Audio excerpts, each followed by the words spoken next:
What is your favorite side character of all time in The Simpsons? And I'm going to allow you to pick more than one. Okay, yeah. We talked about this, so this isn't a mystery, folks. We had already discussed this. Like, we knew we were going to give the answer. I don't know what your answer is. You don't know. I don't know what your answer is. So I have two.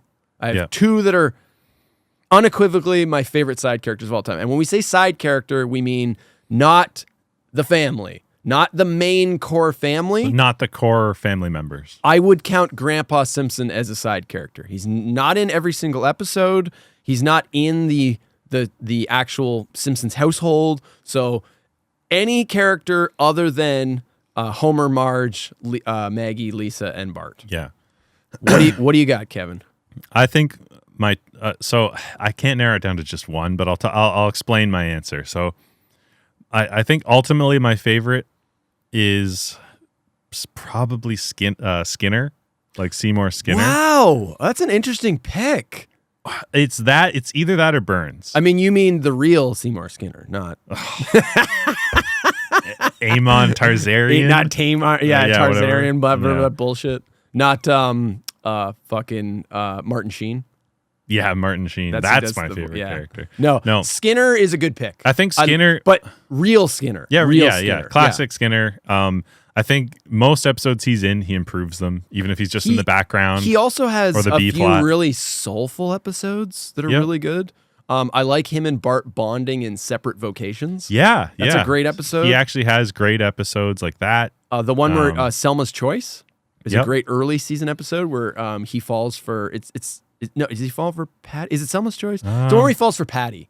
Yeah, where he asks Patty to marry him. Yeah, but he's also got the great Krabappel episodes. Yeah. Him and Krabappel, I think, are that's actually one of the canon things they kept was them as a couple. The episodes with him with his mother, and then the episodes where he's just feuding with Bart.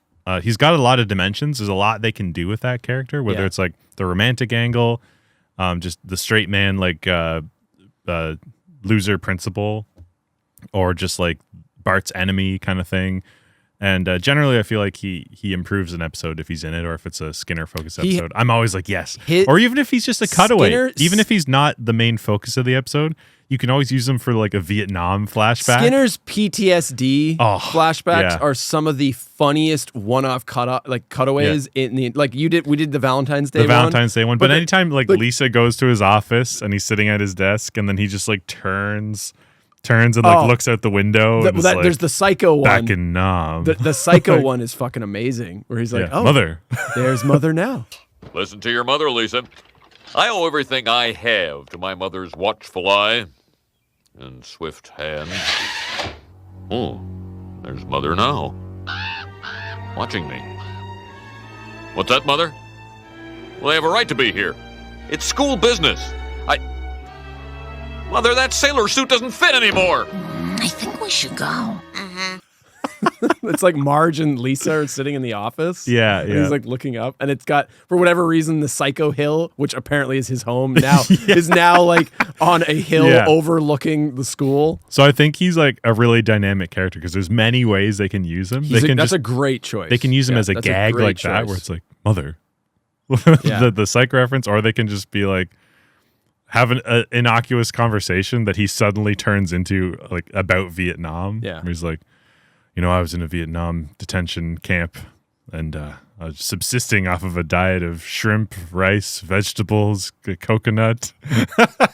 Skinner's a good choice. Yeah. Talk about Mr. Burns. That's an interesting choice. That would be my backup. Again, Mr. Burns just often has... So neither of yours are mine, by the way. Really? Yeah. Okay. Which is, I would have told you. Yeah. I'm actually... So one of mine, I'm shocked you didn't take. Mr. Burns is one of the strongest side characters of all time. I mean, he's the main character in the Who Shot Mr. Burns. So my problem with Burns is I think he's too one-dimensional. You think he's too one-dimensional? He has like no depth. He's just there to be an evil millionaire cheapskate. Like I guess they use him for plot points, but like the beautiful moment in Simpson and Delilah. Is that what that episode's called? Yes. Yeah, that's They're very few and far between. It's a very small. You don't get a lot of beautiful Burns moments. Usually he's just evil. And like, what is the other episode you referenced? It's like, don't worry, boy. No one's that evil in real life. It's like, he becomes like, he's more. always just kind of cartoonishly evil. I don't think he has enough depth. And spoiler, into my worst Simpsons episodes, the episodes with Burns where he's the central character are some of the worst. Yeah. Because there's nothing really to mine out of it. Yes. That's the problem. I actually agree with that. But I just think he's often in many of the, like he's in Last Exit to Springfield, for example. I mean, he's in a lot of the best episodes, but I agree. He's not as dynamic as Skinner, where it's like if there's a heavily Burns-focused episode, it's usually not my cup of tea as much. That's why I picked Skinner, though. Skinner, I think, is probably my favorite side one. And then if we're going for... I've got like an honorable mention or a character that's basically doesn't get his own episodes or things. It's just like a background or tertiary character. I gotta fucking call out Phil Hartman as Lionel Hutz or Troy McClure. Just Phil Hartman voice acting anything. Yeah. So I would say my favorite like guest voice actor to drop in for an episode and do some lines or just show up for like a minute or two.